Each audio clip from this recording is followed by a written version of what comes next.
This is me. This is my beloved wife, Sylvia. This is Sylvia's idea of sailing. This is my dream of sailing and my hope of circumnavigating the globe as a retirement project in 2029. This is Sylvia's reaction to that idea. What? You got a quest? I am on a 6-year quest to convince Sylvia that a circumnavigation is a wonderful adventure, but the clock is ticking, so join me as I search for the perfect yacht that Sylvia will love, and get all your ladies to subscribe and cheer Sylvia on in the comments.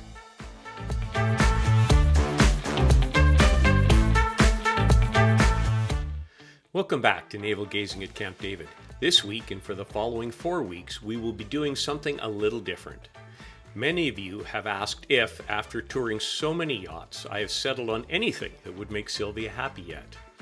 My perception of what would be the right yacht for us certainly has vacillated over the last 3 years, as lessons I've learned from you, the audience, manufacturers, sailing courses, knowledgeable boat brokers, and my own research has molded my understanding of what is really needed for both Sylvia and I to be comfortable, safe, and happy living long-term on the water. I believe that the fog is beginning to clear, and I am settling down to refining a final list.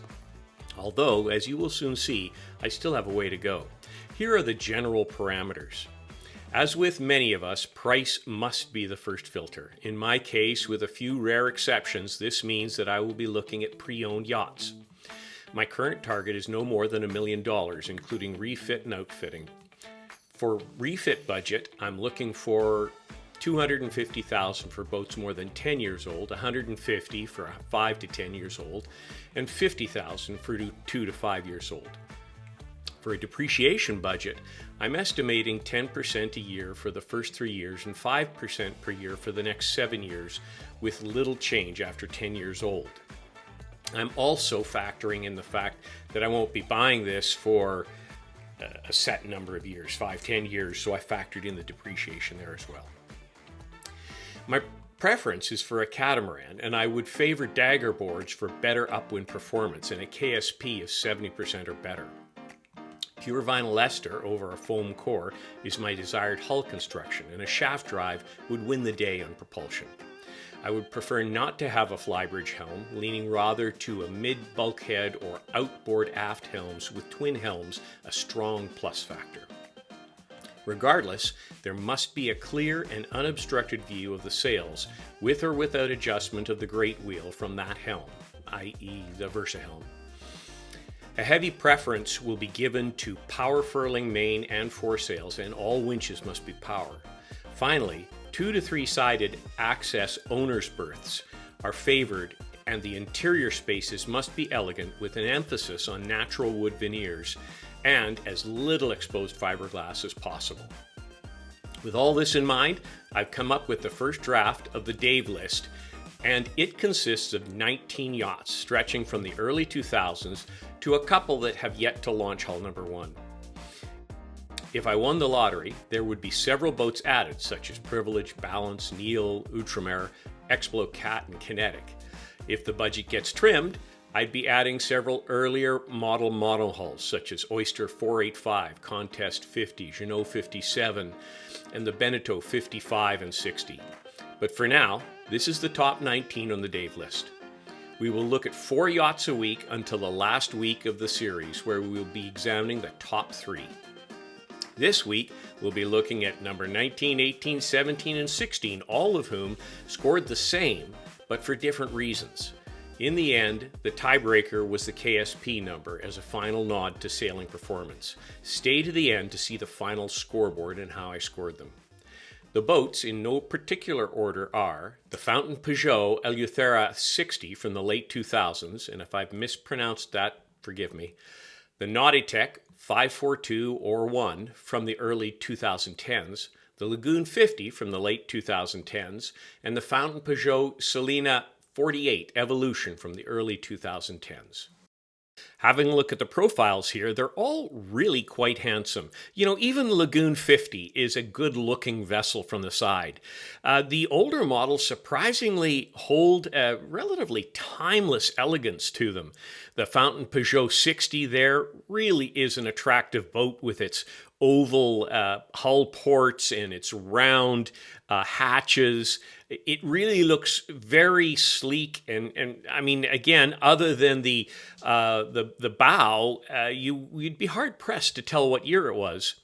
The Nautitech 542 and 1 is a surprise to me. I don't understand why this boat still isn't in production. It is nothing short of an absolutely gorgeous boat from every side. And Nautitech is such a high-quality manufacturer, and the interiors on these were gorgeous and custom. Fountaine Pajot Selina 48 Evolution. Man, could they put a few more words in that name? Again, great looking boat. Those oval port windows and the whole look of this vessel. It has a little more plumb bow to it than the 60, owing to, you know, almost a decade later. But it really is a gorgeous, gorgeous vessel in every sense of the word. As we head onto the cabin tops of these, you can see, you know, we're looking at strikingly different sized vessels here, but they fit the price profile and, you know, quite a number of the other ones that profiles that I'm looking at here. In these earlier vessels, you don't have anything on the cabin top, and you have nothing, even a faux cockpit out front, save for the Nautitech 542 and 1. Now, this vessel had an optional fly lounge, and you can see that they were developing cushions for a pseudo-faux front cockpit, if I could say that. And, you know, it really was a very elegant vessel. The 542 had twin aft outboard helms, and the 541, pictured here, had the mid bulkhead mounted single helm. And of course, you could get that beautiful fly lounge on top, which was really quite avant-garde for the time. The Fountaine Pajot 60, an absolutely stunning vessel. Love those round hatches to go with the oval port windows. The cockpit cover, very specific to the time, where it had a solid center spine with canvas wings on either side. It probably, you know, good reason for that. Obviously, today we prefer it solid for all the solar we can put on there. And I could easily add a ton of solar to this, especially with the walk-on solar such as Windaloo now has. You've got a massive amount of front deck area there that could be used. The top of the saloon can be used, and of course you could put flexible panels straight onto that canvas, or simply have custom wings made out of fiberglass. The Lagoon 50, I've always loved this boat from the very first time I saw it. It was probably one of the first ones I thought, this is the boat, before I started looking at various other factors. The flybridge is gorgeous. They don't do a lot with that space because they have the lie-down beds instead of a real fly lounge, if you will. You are, you know, separated from down below as you are on all flybridges, but beautiful aft dinghy lift and a wonderful aft cockpit, and of course you have a real faux front cockpit on this one. Heading now into the cabins themselves, or into the saloon, shall we say, the Fountaine Pajot Selina, very elegant. They in this era, they had very nice glossy or semi-gloss wood veneers, which did really look nice. There were certain areas, as Fountaine Pajot has always been wont to do, where they left it with bare fiberglass, and it really doesn't look that great. The aft cockpit, very spacious, very nice. What was really unique on this, of course, was the cover over the dinghy lifts, and that created a sun pad there on the aft. So you had this solid cover over your dinghy, and a beautiful pad right on it, allowing you to have a nice sunning area. Then looking over at the Nautitech 542, obviously a much larger vessel. This is really a beautiful vessel, as we'll see. You've got a very generous aft cockpit, a beautiful saloon there with twin seating areas just to the port as you walk in. You've got a nice settee, or in some cases a dinette. And then forward starboard, you've got an L-shaped eating area, which is really nice. Again, I like the idea that there's two separate seating areas and I don't have to be sitting at the dinner table all the time.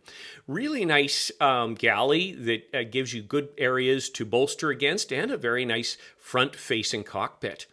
The Fountaine Pajot 60 is nothing short of epic in size and scale and finish. A lot of beautiful real wood gloss veneers, which I love. Different seating areas, one to port as you walk in, which is the L-shaped dinette, and then one forward starboard, which is basically a drinks table there, a little cocktail table with a beautiful luxurious settee wrapped around it. Then you have a very large front-facing nav station, and then a gorgeous U-shaped galley. So, I mean, no lack of space. Obviously, this thing's 60 feet long. Your cockpit, you really can't see it, but again, very, very nicely done there. The oval table, the matching curved aft settee, and then another aft-facing little settee forward there. The loungers there on both port and starboard, sort of pseudo L-shaped. And then you've got gobs of space up front, massive trampolines that you can lounge on, especially if you put one of those lovely shade covers up there. And the elegance of those round hatches on the deck, absolutely gorgeous. The Lagoon 50, again, you know, the 51, they've changed this, and I far prefer the 50. You walk in, and you've got that beautiful sort of, I won't call it an island, but it is sort of an island, but it's almost a drinks island, almost a coffee table, cocktail island. To the port there, you've got at port and starboard, you've sort of got a split aft kitchen. And then the whole front is dedicated to lounging space and a multifunction chart table nav station, if you will, on the starboard. But the way that it steps up, so it segments that lounging area from the balance of the space there. The way the settee wraps all the way around, giving multiple different spaces.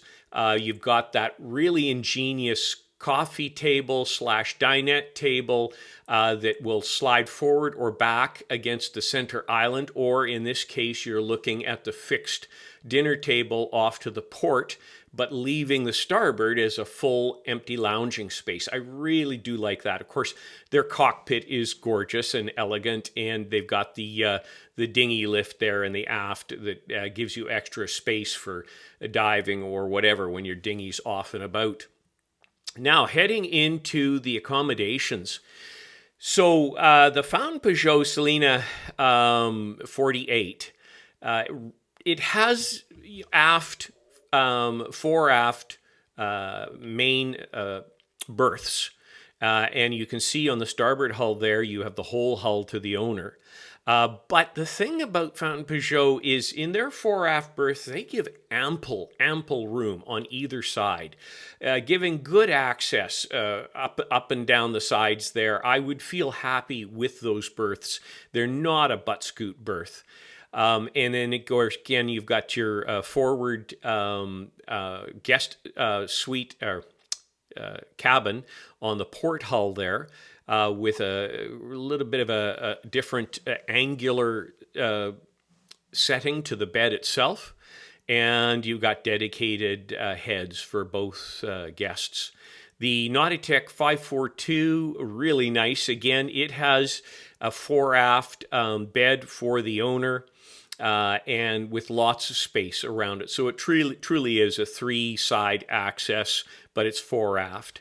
And there's gobs of space in that owner's hull. Beautiful head there and shower. It we'll get into looking at it, but it is really quite something. Then on the guest side, you've got a lovely and a thwartship berth, full three-side access.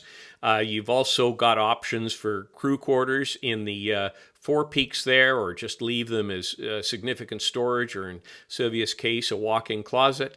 And lots of space for everything you want to do. The Fountaine Pajot 60. Again, this one, you don't have the full owner's hull because it's just too freaking big.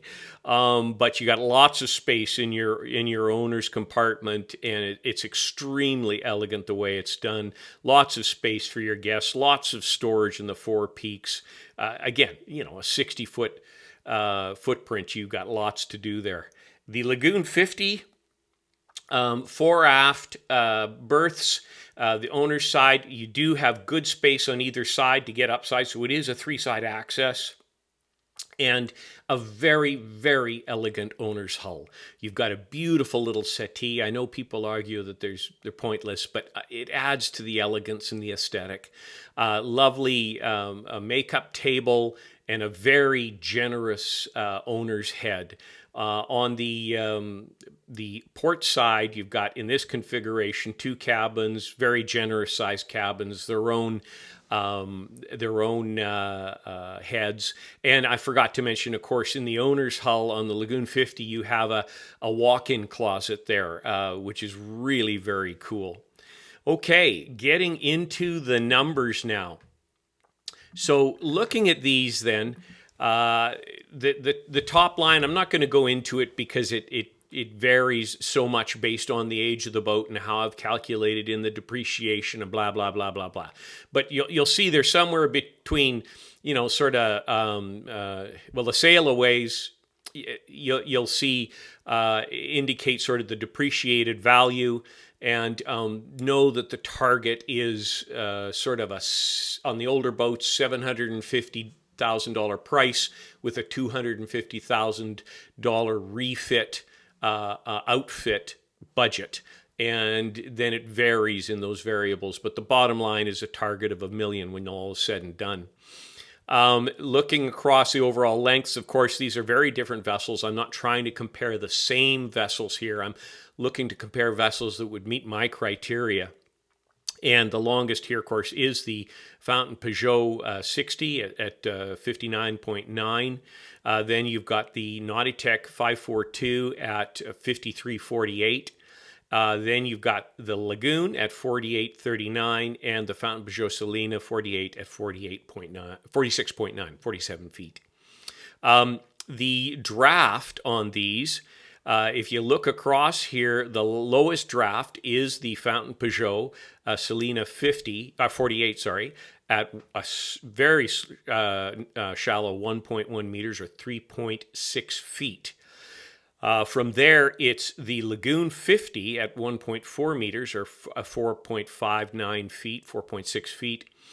Then you got the Fountaine Pajot 60, believe it or not, at 1.45 meters or 4.75 feet. And then the deepest is the Nautitech 542 at 1.54 or 5.05 feet. Couldn't find bridge decks clearance on many of these, but of the ones I found, it was the Nautitech at 3.1 feet that was the highest. The lightship displacement. So we're looking at the lightest here is, again, the Fountaine Pajot Selina 48 at 10.5 tons or 23,100 pounds. The next one is going to be the Nautitech 542 at 15.5 tons or 34,200 pounds. And then the this is interesting. The next one is not the Lagoon at 50 feet. It is the Fountaine Pajot at 60 feet. And that is 18 tons or 39,683 pounds, which, this is a 60-foot vessel back from '08. They're not doing badly there. Finally, the big girl is the Lagoon 50 at 19.9 tons, basically 20 tons, or 43,995 pounds. Upwind sail area. So the winner here is the actually is tied between the Nautitech 542 and the Lagoon 50. So, but of course, it's a significant difference in weight, so you see that in performance. So, 1,550 feet square feet for both of those. Then the next one, of course, is the Fountaine Pajot 60 at 1,509 square feet, and then the Fountaine Pajot 48 at basically 1,400 square feet of upwind sail area. Heading into power, this is generally reflective of the size of the vessel. So the Nautitech and the Fountaine Pajot both have twin 75s. The Lagoon has twin 57s, and the Fountaine Pajot Selina 48 has twin 40s. As far as general capacity goes, it's the Lagoon at 1,040 liters of fuel and 480 liters of water. Okay, moving now into some of the more technical data. We're looking at, unfortunately, the data I would love to have, which is interior, exterior area, storage, enclosed storage, interior, enclosed storage, exterior, and is almost non-existent, save for Bally now and then and a couple of others who want to boast about it. Total fridge capacity, the only one I could really find was the 60, the Fountaine Pajot 60. So 134 liters of fridge and 100 liters of freezer. Then down into the hull materials. So all of them are polyester, save for the Fountaine Pajot 60, which is resin-infused vinyl ester with a balsa core hull and deck. The rest of them, as I said, are polyester with a foam core, Nautitech and Fountaine Pajot on the 48, save for the Lagoon, which is polyester with a balsa core. So I put this at the Fountaine Pajot 60 in first place, Nautitech and Fountaine Pajot 48 tied for second, and Lagoon in third place. Okay, moving to performance numbers or performance indicators. First off, we're looking at sail area to displacement, which is indicative of power. And our winner here is the Fountaine Pajot Selina 48 at 27.5. That's followed by the Nautitech at 23.5, the Fountaine Pajot 60 at 20.7, and the Lagoon 50 at 19.9 or 20. Next up, displacement to hull length at the waterline, or an indicator of heaviness. Lowest number wins here, and that is the Nautitech 542 at 100.9, then the Fountaine Pajot Selina 48 at 106.6, then the Fountaine Pajot 60 at 115.6, and finally the Lagoon at 189.8. Finally, we're getting down into the KSP number, which is an indicator, a theoretical percentage of wind speed at 10 knots of wind. Here, the dominating winner is the Fountaine Pajot Selina 48 at 83%. Next up is the Nautitech 542 at 78%. Then the Fountaine Pajot 60 at 71%. And finally, the Lagoon 50 at 64%. Okay, what would Sylvia say about these? And we'll start now with the Fountaine Pajot 48 from 2012. This is an absolutely gorgeous vessel. And as I said, absolutely timeless. You got, the great looking aft cockpit, beautiful interior there, as you can see, nice galley, all the real veneers, a beautiful owner's suite with that little settee that I love. There's that angular guest bed, which is a little different. And then just a quick walk around looking from a video of this vessel. You've got that nice hull brow, or cabin top brow that comes over the windows that's going to ease up on some of your radiated heat inside. The windows are relatively vertical, not as slanted as many of this age. Nice spot there for your barbecue. There's that pad on the back covering the dinghy, which I think obviously keeps water and nonsense out of the dinghy, but also gives a fabulous spot for sunbathing, adding substantially to the usability of the cockpit. Here is your helm station. You got a bunch of covers on this, but you can see a very comfortable, easy access helm with a separate area for line handling. Now, moving into the actual saloon itself, and there are many different color variations to this. You'll see some cream, and this is in chocolate.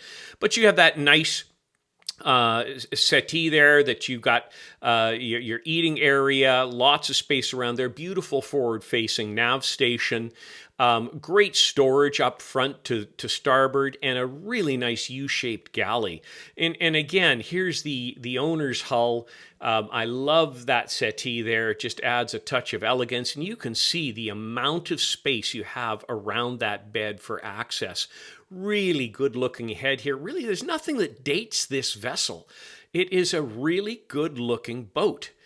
Next up, we are going to look at the Nautitech 542 and 541, one of my absolute favorites.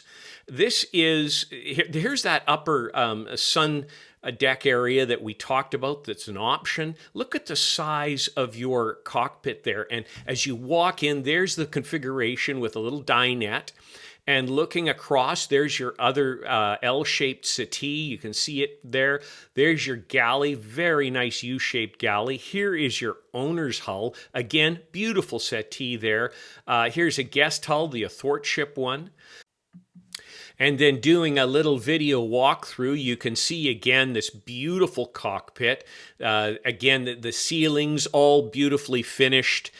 This one again has your dinette to the port as you walk in, and then a beautiful wraparound settee around a dining table there, or a coffee table. Fabulous galley with waterfall countertops, which, I mean, again, they're timeless. This looks like an absolute current model. Walking down this configuration has the side berths there, and then a guest cabin here with full door access into the forepeak, which I absolutely love, giving you dry access if you're in inclement weather and you want to get at some tools or something that you have in that forepeak. Heading aft here, again, you've got decent space around the side, at least one side of that fore-aft berth. So it's relatively easy to make. Lots of storage. You see the cupboards and the drawers there. I'm not sure if you spot the beautiful brushed stainless finish at the kick strip at the bottom of all the cupboards there. Absolutely gorgeous. Heading down here is your another head there. You can see very nice dry head. Here's an athwartship guest berth. And then they've turned the forepeak here as you go through the shower into a laundry room. Again, you have the real estate to do stuff like that in this vessel. Now, unfortunately, I don't have the full owner's hull version here for you to have a quick look at, but this gives you a good idea. There's your shower stall, beautiful desk and a makeup table, and look at the windows in here that they're right at eye level when you're lying in bed. I really like that shower stall. I mean, you're a little out to everybody, but what the heck. Okay, Fountaine Pajot 60, here we go. Look at this thing, stretched out 60 feet. Yes, the bows give away its age a bit, but beyond that, nothing else really does. It is a gorgeous looking vessel, and that's hard to say about catamarans. The older catamarans really don't look that good. Look at this fabulous aft cockpit and that cockpit table. Look at this interior. So you've got your seating area off to the port as you walk in, your eating area, and then a beautiful lounger up front. Wonderful U-shaped galley. And look at your owner's suite. My goodness, couldn't you enjoy yourself in there? Now, certainly you are lacking something in the window department here, but everything else is way up there as far as quality and comfort goes. Having a little walkthrough, as you can imagine, is a little challenging to find videos of this vessel, of this vintage, but look at this aft cockpit. It really is gorgeous.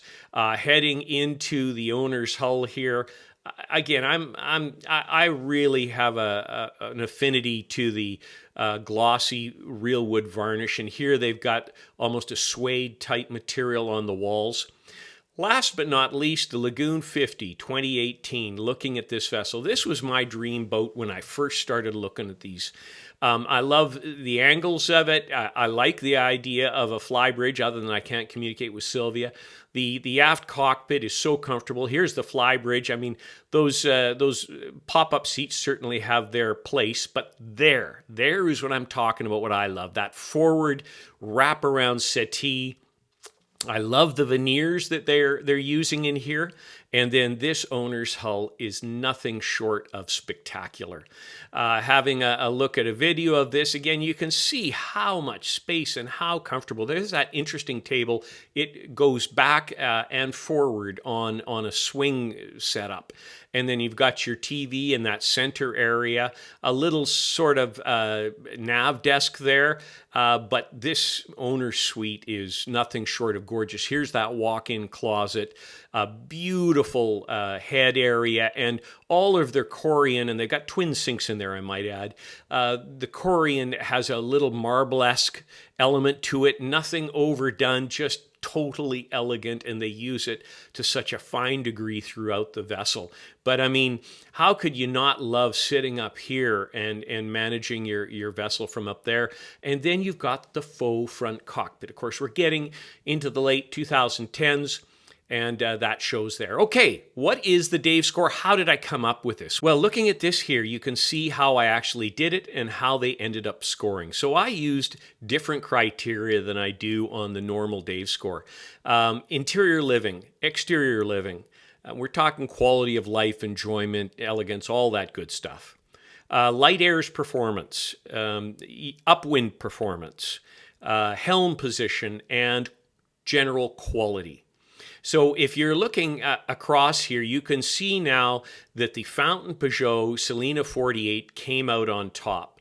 The interior living is really good. The ones that overcame it on interior living were, of course, the 60 and the Lagoon 50. Their layouts are just palatial. Exterior living, it came out as a 6. The ones that overcame that was the Nautitech.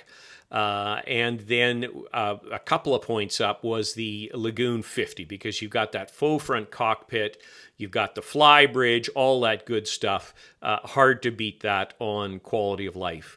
Light airs performance. The standout here was the Fountaine Pajot Selena 48. I gave it an 8 out of 10. It's the KSP numbers that really did it there. And then the Nautitech and Fountaine Pajot 60 were tied. And then, of course, the big girl, the Lagoon 50, she'd be the lowest there at 6. Upwind performance. Here, they're all basically about the same. There are no daggerboard boats in this, and you wouldn't anticipate any one of them doing much better. Maybe the 60, because of the hull length, might do better than the rest of them. Maybe I should have popped that up 1 point. The helm position, I gave it to the Nautitech. Now this would be the 542, because I really do like those aft outboard helms for visibility, my ability to see the sails, my connection with the sea, all that good stuff. The Fountaine Pajot Selena 48 and the Fountaine Pajot 60, I both gave a 7 because they have the next best thing, which is a bulkhead mounted mid helm. It's a single helm. Again, I prefer a twin helm. And the last place would have been the Lagoon 50, just because it's a flybridge. Now, many people would argue for a flybridge, but in my case, it would leave Sylvia feeling isolated. Quality, I would rate most of these about the same. The Fountaine Pajot 60 and the Nautitech 542 might have something of an edge over these, but overall they're production boats. You're not looking at a balance or an HH here. So I scored them about 7. So as you can see, they all tied, and the winning score went based on KSP. Now, having said that, maybe upwind sailing performance on the Allura Eleuthera, however you pronounce that, 60, the Fountaine Pajot, might have given it the edge. But I'd be worried about trying to handle a 60-foot yacht.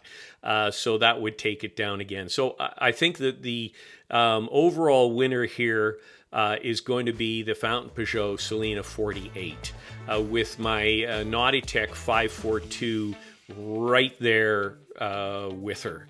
And depending on my sail package, might exceed her.